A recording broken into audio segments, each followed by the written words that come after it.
Assalomu alaykum. Hozir ishlarni boshlab olganmiz. Bizda birinchi mashina Dongfeng 008. Bu полный elektrli ekan. Tokli ekan. Bu gibrid emas. Tokli variant ekan.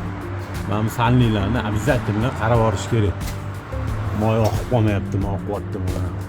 Demak, ikki yog'i optiga turibdi, muammosi yo'q. Buni orqasi tortadi. Mana hozir bu mashina 10 ming yurgan ekan. Bitik ko'ramiz qanaqa ahvolda ekanligini.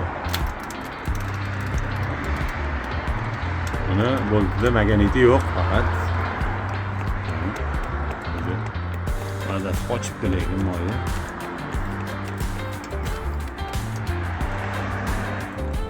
Demak, 10 mingda bitta almashtirib qo'yish kerak ekan. Shunaqa. Dongfeng 008 salon filtrini almashtirib berdik. Salon filtri bilasizlar, buni barcho'ki bo'lmaydi. Barcho'ki bo'lsa 10 ga o'xshagan bo'ladi.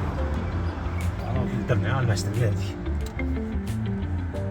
Mijozimizga ham mashinalarni to'g'rilab berdik.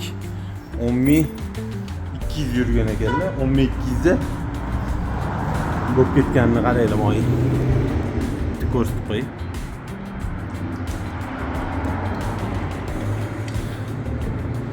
Ko'p moy ketmaydi, o'zi 1 litr ketadi.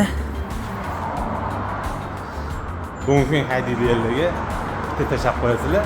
Xizmat filtrini ham almashtirib yubordik. Salon filtri ham yomon bo'lib ketgan ekan. Salon filtrini ham yangi qo'yib berdik. Xizmatli bo'lsa, bemalol murojaat qilinglar, chiroyli qilib beramiz ishlarni. Sifatli qilib bitirib beramiz. Sog' bo'linglar.